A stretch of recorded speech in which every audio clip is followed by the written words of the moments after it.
What's happening, y'all? Picked this up today.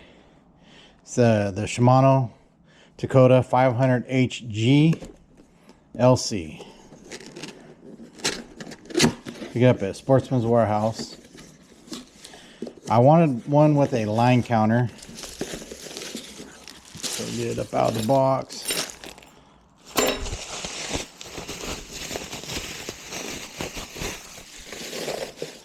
So here it is.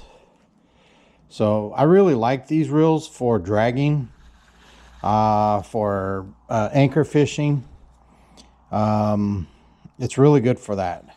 It's not so good for, I mean, you can use it for bank fishing, but I think it's, I think the other one, like the PC Fun, the Abu's, the Shimano Cardiff, they're better bait casters for bank fishing. You cast further with those.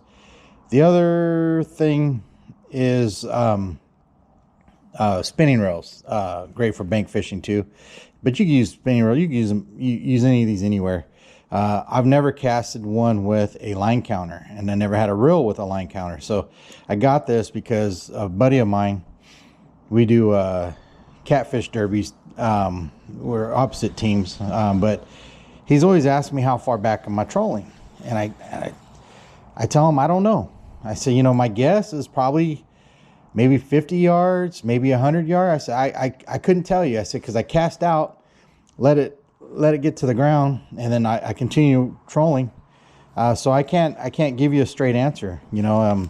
So I got this because he uses line counters on his. But he's using a total different brand than what I'm using.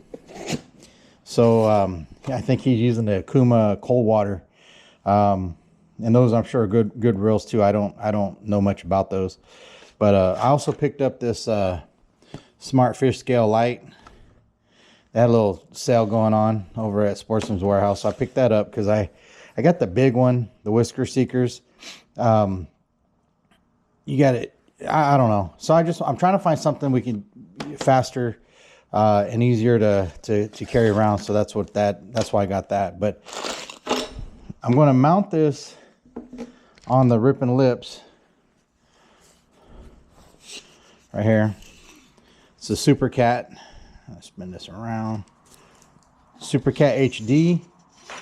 The HD stands for high definition. I thought at first it was a heavy duty, but it's high definition. But it does have the aluminum reel seat. And in my opinion, this is just my opinion only, these are probably the best rods for your, best bang for your buck kind of rod. Very, very stout rod, very sturdy rod. I've seen guys online bring in monster cats with these things. I haven't. Where I live, the biggest we get are channel cats, and they're not as big as what these other guys are getting. But here's the other. Get this mounted up on here. So in my opinion, you don't even have to get the Super Cat. You can just get the regular cat. It's got the plastic reel seat instead of the aluminum, and you just can't beat it. It's cheaper than an ugly stick. They're all made in China. I don't care what anybody tells you, all of them. You can spend $100-something for a rod. It's probably made in the same factory that these are made in, you know, in China.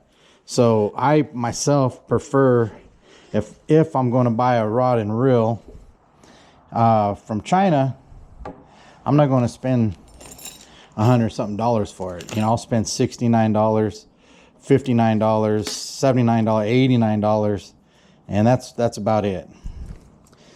That's why I also buy those hog seekers, even though the hog seekers have gotten really expensive. But I like to put this clamp on. I'll be back. All right, sorry about that. So I got the studs, or the, not sure what those are called, but got those in, and then it's just a matter of putting these and get these started. Comes with a little tool for taking the reel apart, but I also use it to put the, oh, I can't remember what you call it, but it's just basically another support. Keeps this the rod from getting yanked off. I wish I had that problem with fish, but no, I catch minnows. I catch tiny fish, but I like putting these on here, especially when I'm going over 30-pound test line, just because, you know, I'll take this rod, I take all of them, you know, I'll use them, some of them for fishing in the ocean. I'm about 2 hours away from the ocean. We'll go fishing, and I'll use one rod for catching small fish, you know, like we try catch some of the sardines or anchovies, some of the mackerel, and then I'll use the bigger rods like these, try to catch striper, halibut, whatever may be running through the bay. But I got this one tightened down. All right, that one's done. All right, about even on both sides. All right, so now what I like to do is take a sip of my Dutch. Got this Suffix 832. It's a 50-pound, 300 yards. And what I will do here, peel that tape off right there. Put that to the side, get the string up. Cast King, these things are fantastic.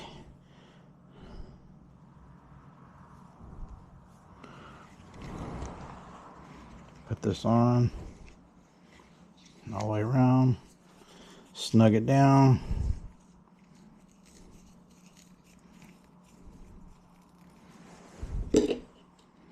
There we go. And then, so what I'll do is I'll take this, excuse me,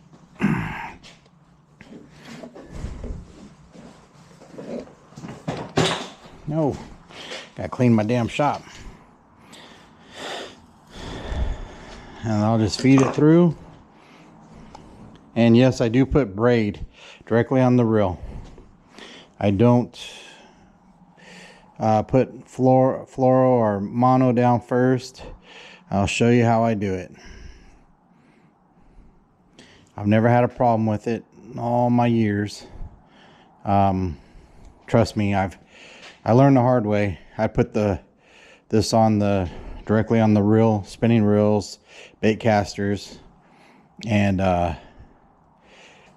works great. After a while, it don't work so great. Let me set this one down.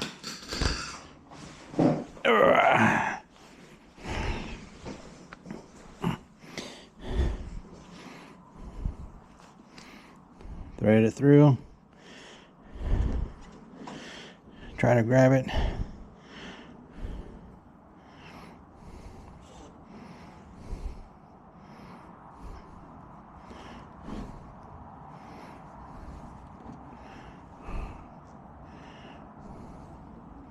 Pull it through, and I'll wrap it around twice. This is just how I do it. There we go. Then I'll push it back through. I have to wet it a little bit, like you're doing a threading a needle. All right, so now I'm gonna tie me a knot. I'll go through it twice. 1, 2. Snug it down. And we'll cut that off right there.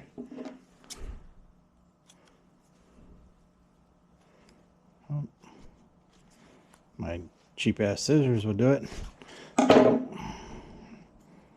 got the thing there. So then I'm going to wrap around here.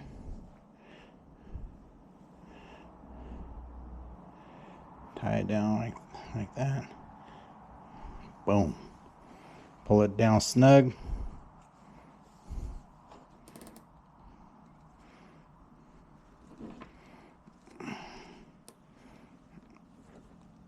It's snug. Get a piece of tape and then put the tape right over it. Make it flat. Right over it.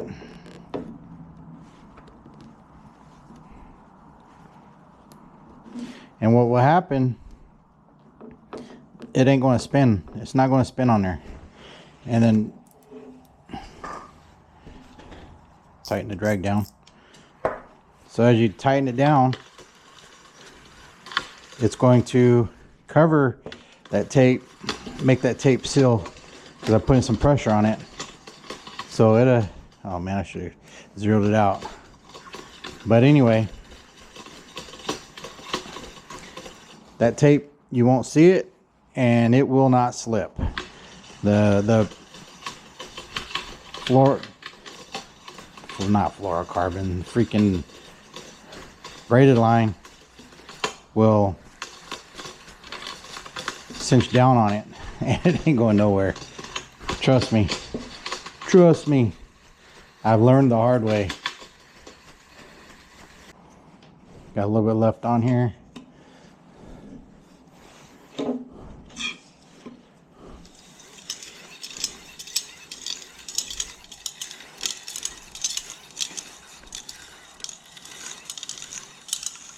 Maybe my fingers are turning green. Why not fit all 300 yards on here? It says 330, but that's Power Pro. Maybe this is a little. All right, so went and got my stuff out of the bag. So what I'm going to use here is a 3-way swivel. It's a 2-aught from Whisker Seekers, a Versa rattle, a rubber bead stop, and 2 reflective bead stops with a Whisker Seeker PP Seeker. So first I'm going to tie this line here. All right, so got the end here, and I want to tie to this spot right here. So just fold that line over, slip that through, around like that. Run right there, pull it tight.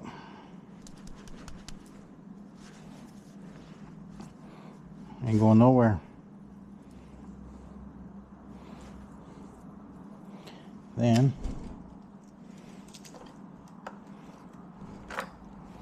I'll do the same thing here. Fold this over. This is 50-pound big game trilene.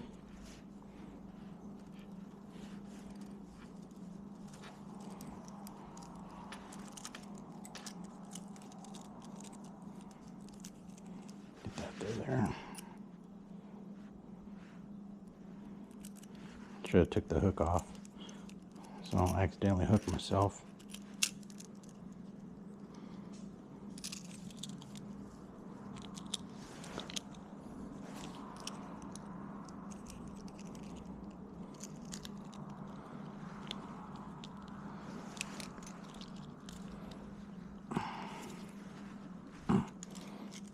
Cut that off.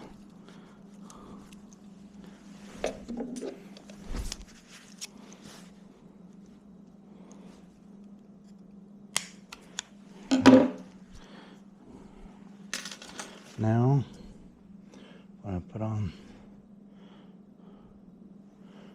plastic bead, followed by the glow-in-the-dark rubber one, by the orange, and then this one. You want it where this is facing, so as you're dragging it, it creates turbulence. And then we're going to tie it on.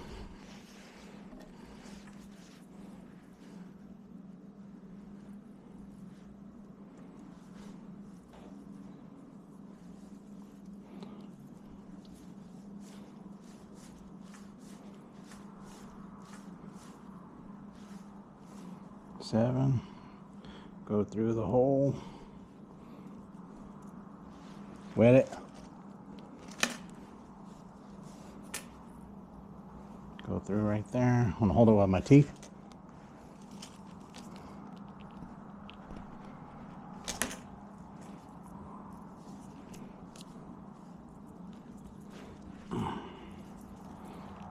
Ain't going nowhere.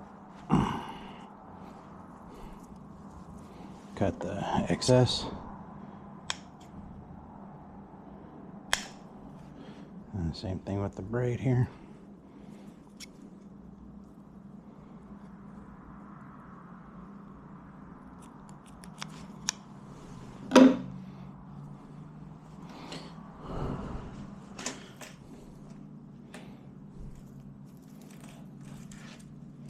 So there.